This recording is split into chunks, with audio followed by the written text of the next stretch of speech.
Good morning. This is Jason Dean coming at you again for another video.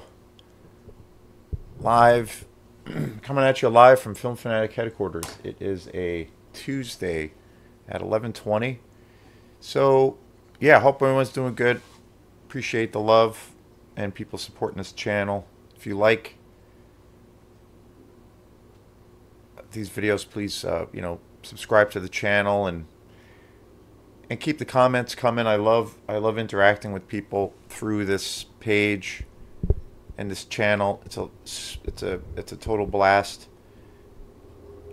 And yeah, so yesterday was another fun-filled wintry day here in Maine. We had a lot of snow. We had about 9 or 10 inches of snow.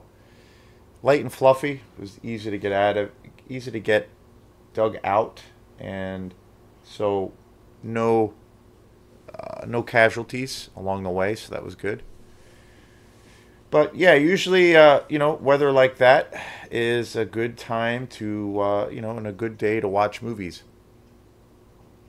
It's funny because I know a lot of people on their days off, like from their day job or kind of thing, they like to binge a bunch of movies or TV shows.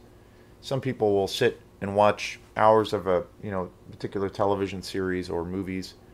I do that with movies. I don't really do that with television shows, once in a while, but I tend to my habits don't really change even if the weather is not so great. If like a day like yesterday we're suddenly kind of stuck home like everybody during a storm, typically a lot of people would sit around and if they don't have work, if they don't work at home, which a lot of people are working home these days, they'll typically watch a bunch of movies and that kind of thing. But I don't really change my habits too much. I pretty much always watch movies at night. That doesn't really change. I always watch at least one movie a night. Every now and then I'll watch a few, one or two films at night. But it doesn't really change. I've never been, it's funny, I've never been a person that watches films really during the day, occasionally, but I'm not usually a person who does that, or like in the mornings or afternoons. I'm a night person. I've always been that way, and my preferred time is always to watch a film at night. Just a great way for me to kind of unwind and kind of relax, and depending on the kind of day I had, if it's been a good day or, say a busy day or whatnot, to me it's just like the ultimate way to kind of decompress and to kind of relax or try to relax. So it's really great. The other thing too I've been talking about is I've been really impressed, or I should say more, really surprised, happily surprised, that most of the films that seem to get the biggest hits on this channel are the more obscure films that I cover. That's the majority of what I do with this channel. Is I definitely cover, I try to put the focus on a lot of films that maybe a lot of folks out there have not seen. And a lot of these films that I do post, along with films I did see when I was a kid, but a lot of these films, especially more recently, are films that I just kind of came into, buying them for the first time, and especially seeing them for the first time. And I've taken a lot of chances and been buying movies where I hadn't seen them before, and I've been really, really surprised. I don't really have any movies that I know of that I've bought for the first time that have been clunkers. It's been pretty awesome. Every movie pretty much I've bought, I've been really excited about, and it's great because I just, I kind of compare, searches, or, like, for instance, if I really,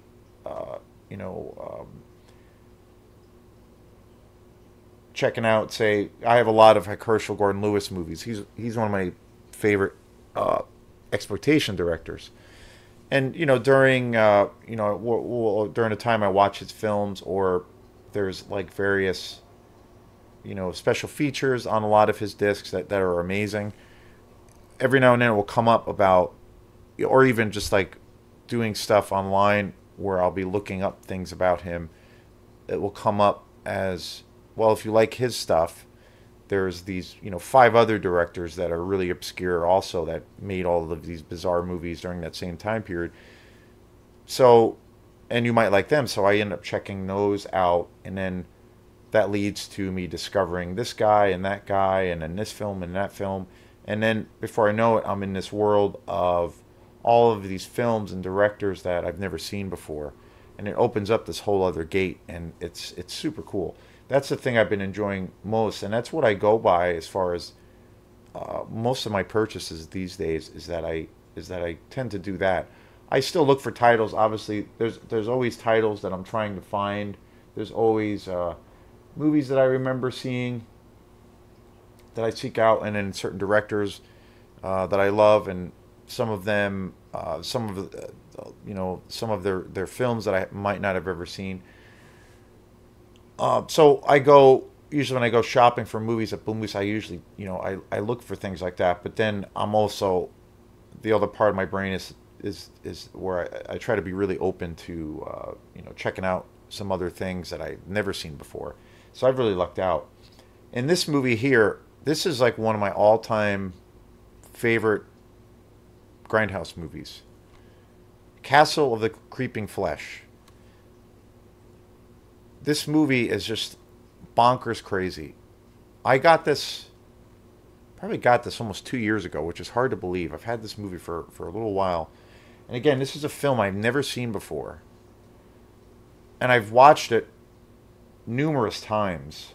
It was directed by Adrian Hoven, who is from Germany.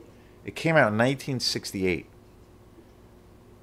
And the basic premise of the story is kind of it is pretty shocking, and it's really something to be seen. And again, this was a film I never heard about. The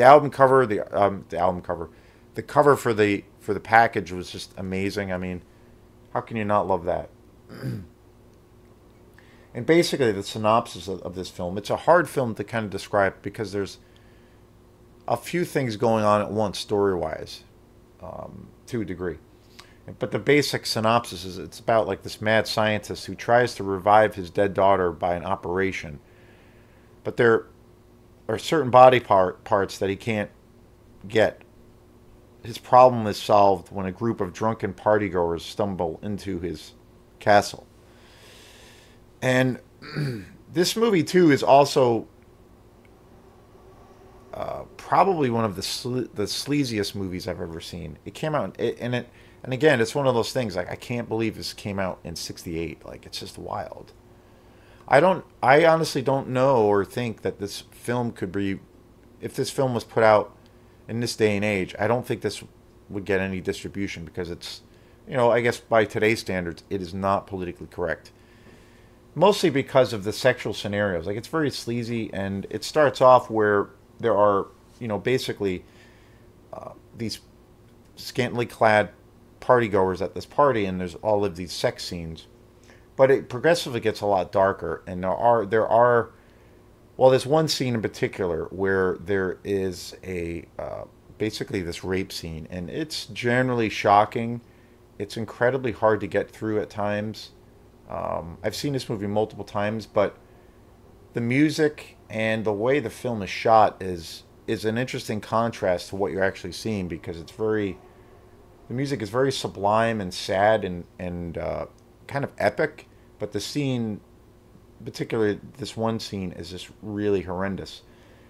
And one of the stories, aside from this mad scientist trying to relieve his daughter, is it takes place in this really dark, creepy Gothic castle. That's like the environment that you put into,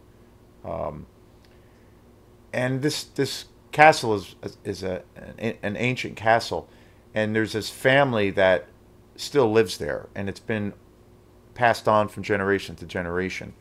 But it has this really dark past of where there were these soldiers during times of war that had invaded the castle.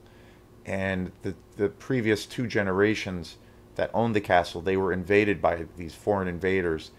And the daughter, they were all killed, most of the family members, but the daughter was raped by these soldiers. So this current family has this really incredibly bizarre thing of where they they have this memorial set up for her, and they use these incredibly strange mannequins, and where they create the environment where it's like basically that scenario in these various rooms in the castle. The men who were the rapists and the soldiers and the daughter, the woman who was killed, and they basically have this display of that scene, and it's incredibly bizarre. But the father is trying to bring back his daughter, who dies, of this like future generation, and there's also these scenes of real heart operations, like actual footage of people having their hearts operated on, and it's pretty gruesome. It's pretty graphic, and it's such a bizarre movie. Yeah, it's definitely, and I think too, it's also in some ways because of the kind of the rapey aspects of this film. It's definitely not a film for everyone. It's pretty gory. It's pretty graphic otherwise. Ultra sleazy. It's pretty much, crosses, well, not crosses, but it pretty much rides that fine line between, art house to, what you would call pornography, to softcore porn. It's right in that murky kind of middle ground. But at the same time, the film, there's this awesome, amazing contrast because there's scenes in the film that are pretty horrific, but the cinematography is just like gorgeous, and the scenery is just amazing. The music is just incredible. The direction is top notch, and it's a German film too. So you can't, unfortunately, with this disc too, or this version of the movie, you can't watch the original language. I guess it's that version is gone for good. So this is like the American dubbed version.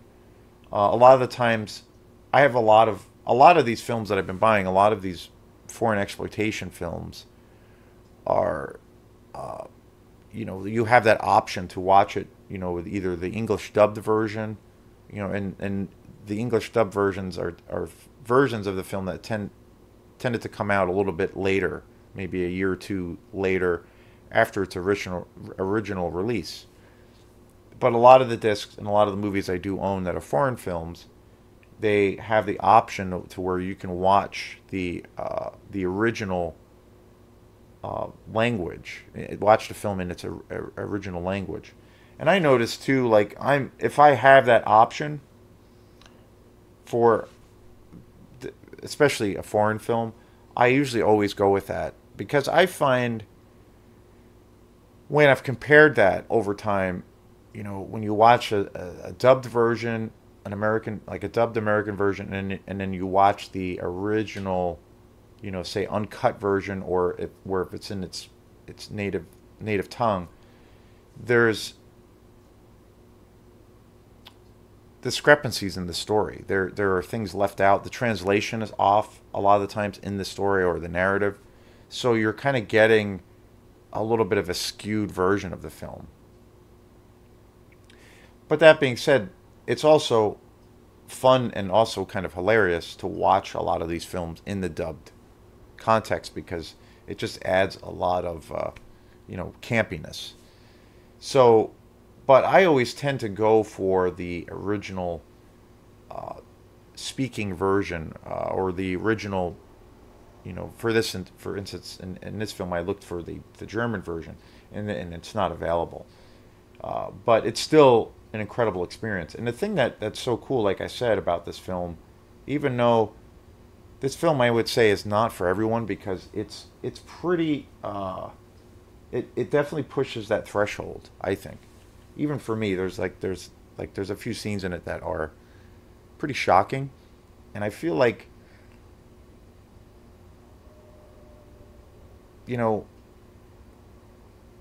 it's it definitely pushes those boundaries. And I have a pretty high threshold, high tolerance for watching violence or gore or disturbing material on, on film. So things tend not to really bother me too much or get under my skin. But every now and then there's a film or something I come across that really pushes those boundaries where you're just like, like I wow, they really went there. But there's also, that being said, with this film, there's all of these other aspects. Like I said, the way it's filmed, the cinematography, where it's really actually beautiful. And this film is actually has this, if you want to use that term, but it almost has like this art house quality to it. I could see, to a degree, this film appealing to people who are into like this kind of the art house, foreign film kind of experience. But I think, people who are into those kinds of films, like say Ingmar Bergman, for instance, would be an example. Like people who love his films, or Fellini, um, they might be open to watching this film. But I think the subject matter and some of the scenes and the sleaziness of this film would probably be a deal breaker for them because of how rough and nasty this film is. But it has that kind of aesthetic to it, and I love it. It's probably, when a lot of the times I think when I watch films, I sometimes think of, little maybe little lists of like certain films that, might be, say, I might make a little mental note of, like, say, films that I feel that are truly scary. Like, say, case in point, like for horror films, like films that are, generally creepy and generally get under your skin and generally scare you. And then also films that I feel that are generally uh, the most disturbing, kinds of films, or shocking. Like when I think of films that are, as far as the horror genre, that are generally uh, actually scary, because there's a lot of horror films out there that are not necessarily scary per se, but they have that's really a really heavy creep factor, or they're just beautiful to look at, and they're great stories, but they're not necessarily, maybe might not necessarily be they might not necessarily be films that generally scare you. But I think there are films out there that do that, and like, like, for instance, I would think of movies that definitely have that impact, especially when I first saw them. But I think even now they still do. Like films like The Shining, that would be one for me that I think is generally uh, a scary film, and it generally, as many times as I've seen that film, it still scares me. There's certain moments in that film that generally get under my skin and scare me. I remember one of the coolest experiences I had with The Shining, and again, it's a film that I've seen a bazillion times. Directed by Stanley Kubrick, starring Jack Nicholson and Shelley Duvall. My favorite Kubrick film of all time, and Stanley Kubrick's my favorite director. But one example of that film is I've seen that movie, a bazillion times. I can't even count the amount of times I've seen it. And I remember years ago when I bought this little house here in Northport. I've had this little house here. I've had this little house in Northport for about, probably 12 years, 11 or 12 years. I've had it for a long time. And at the time, my girlfriend, who I was with at the time, was also, it was funny, like we met, and she was living in Belfast, had this apartment in Belfast, a really nice kind of apartment loft thing. And I had a piece of property that I had bought, and I was using as an investment. And I was trying to look around, maybe buy a place. At that time, the market was pretty good. So, you know, much different than things, our world is much different now. So I ended up coming across this house, and I ended up, over time I bought it and I sold that property and I used it to buy the house. And the house, the cool thing about this house was that it didn't need any work. It was pretty much ready to go. But I didn't have, I've never had, I mean, now I do, but at that time I never was a person that had necessarily a lot of stuff. I never had like for moving wise, whenever I had to move or whatever, I just basically had pretty bare, I've always had bare essentials like clothing and CDs and tapes, like, and some music equipment. But I've never had like, I have books and all those kinds of things, but I never had an enormous amount of stuff. Whenever I had to move, it was never, that much of a problem. If I was to move now, that would be different. But obviously, at that time, I didn't. So I remember bought this house, and then and I think I bought it during winter time. And I had brought in a few pieces of furniture. I had this little DVD player and and a relatively small uh, TV, and that went with the DVD player. Didn't have surround sound or anything, so I just, it was pretty bare minimum. And my girlfriend at the time, she was, thinking about maybe moving in. We had talked about maybe moving in here, but we were like still pretty new in our relationship, so we were still in that phase of kind of getting to know each other. But we were hitting it off and stuff. We spent, lots of time together, and I remember it was like 3 or 4 weeks after I bought this house, I ran into somebody who who originally had lived here. And my house is pretty small, but it's actually fairly decent. It's actually a fairly decent size, but it's pretty small. There's an upstairs and a downstairs, and I have a bedroom, bathroom, this big living room, pretty good sized kitchen, and there's also a downstairs where there's like a big kind of living room or open room area, and there's another room where the washer and dryer is. But then I also have a guest room downstairs, which is fairly decent size. I use that now, like if I have friends or a friend or two that come over every now and then, they'll stay down there in the guest room. But when I ran into this guy, I used to go to the co-op all the time, and I still go. But I ran into this guy, and I didn't know him so well, and he knew that I bought the house, and he said that years back he used to live here. I was like, oh, really cool. And he said, yeah, I used to live in the downstairs. And I was like, oh, wow. And then he said also, while he lived here, there was a couple that owned the house, and he was renting from them. But there was a guy and a girl that owned the house, and they lived in the upstairs, and then he lived in the downstairs and he had that room, the guest room, that was his bedroom, and they shared the kitchen. And I was like, wow, like that's crazy, like that's pretty busy. I mean, I would find that to be pretty hectic, in this tight little space, but it can be doable. I've had people live here before, but just one other person, like maybe somebody I was involved with at the time, or staying here or whatnot, but never like multiple people. But then when he was telling me that story, he's like, yeah, like a few years, I think it was, a few years before he moved in, he had heard at this place that there was a big fire. And that basically, he told me this story that this guy who was like kind of known as like the town drunk had owned this house for quite a few years. But he was an alcoholic, and then one day he was home and he was, I guess, drunk again, and he was cooking or something, and he left the burner on or something, and it caused a fire.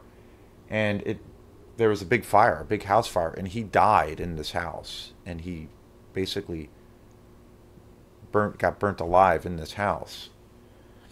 And I was like, holy shit, I had no idea. And I was like, that's crazy. And after I heard that story, I tried to find out if like more about that and if that was true. And I ended up finding out that that story was pretty much all true. And it was pretty scary. I was just like, holy crap. And at the time, my girlfriend, I didn't tell her that. I don't know why. I probably should have, but I didn't tell her. I didn't tell her about that story because she was moving. She was coming close to moving in here, and I didn't tell her. Kind of felt a little bit bad about it, but I never did. Um, and I remember when I first like kind of moved into the house, it was like wintertime, and she had come here a few times, and there was one weekend where we sat down and watched The Shining, and it was a really intense snowstorm, and we watched here, and it was like our christening of like watching our first movie here. And I kept thinking about the guy who died here, and that I didn't tell her. And the movie was so, I don't know, and it was snowing. We were snowed in for a couple of days, and that film was all about isolation. So it was an intense experience watching it. And then years later, after I'd lived here for a while, and she moved in for a while, I and then I think we had at that point broken up. I had told her that story that there was a guy who died in this house, and she freaked out. She totally freaked out, and she said that if I knew that that had happened, I would have never moved in this house in the first place. So, yeah. But anyway, this movie I feel is all about one of my criticisms. I've talked about other films, like one movie I've talked about where I've criticized it in a lot of ways, but one of the biggest things I felt like it lacked was atmosphere, and that's this movie Terrifier. And Terrifier 2 has been this real, it's an independent horror film, and it's been this huge thing that's been going on. It's made a lot of money considering the budget that it's had. But it's been a real trailblazer, very popular movie. I haven't seen it. I don't know if I'm gonna see it. I did see the first one. It was okay, and I've talked about it a lot, but I really had a different opinion of the film the day after I saw it, where I was just like, aside from the kills and the brutality of and the violence in the film, which I liked, but it was a little bit over the top because like virtually every scene was that way. I felt everything else in the film, especially after 24 hours had gone by, I felt everything else in the film was kind of void of any real substance, and it didn't have any atmosphere at all.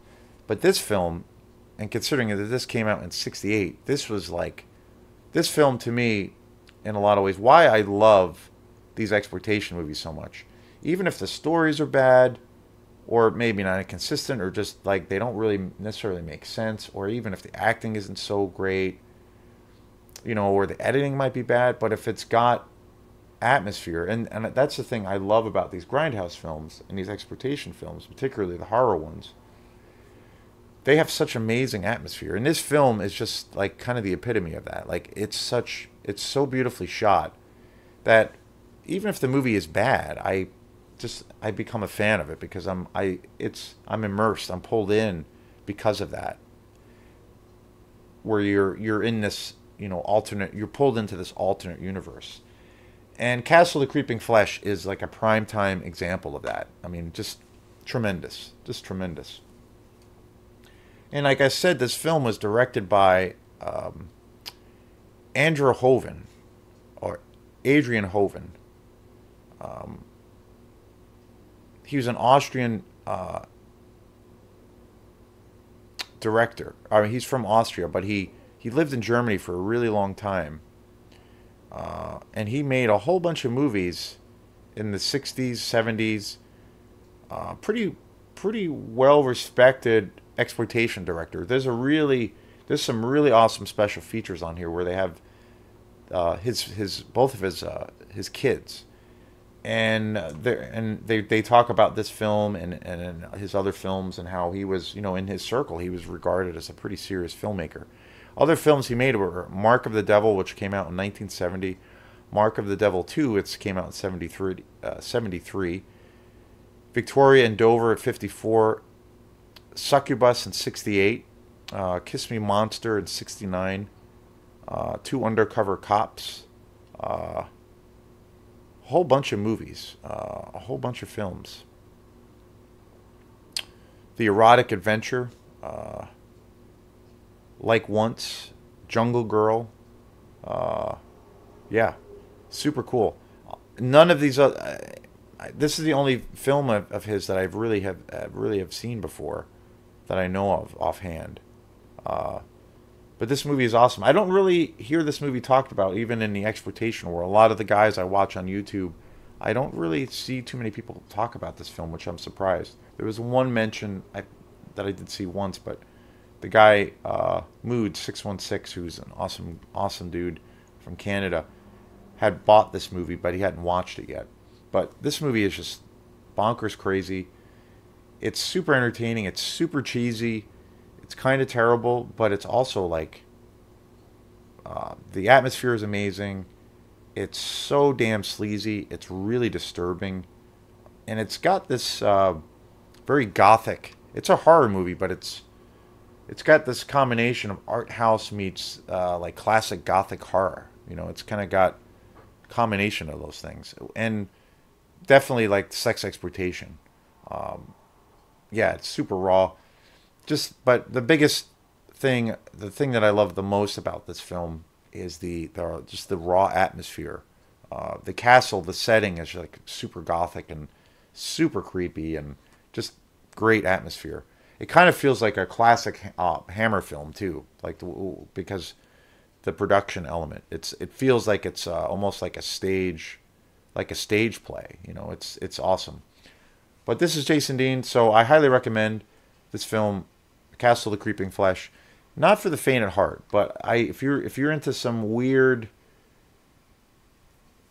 you know, if you're in for a weird and also very gothic and kind of a sleazy experience, I definitely would recommend Castle of the Creeping Flesh.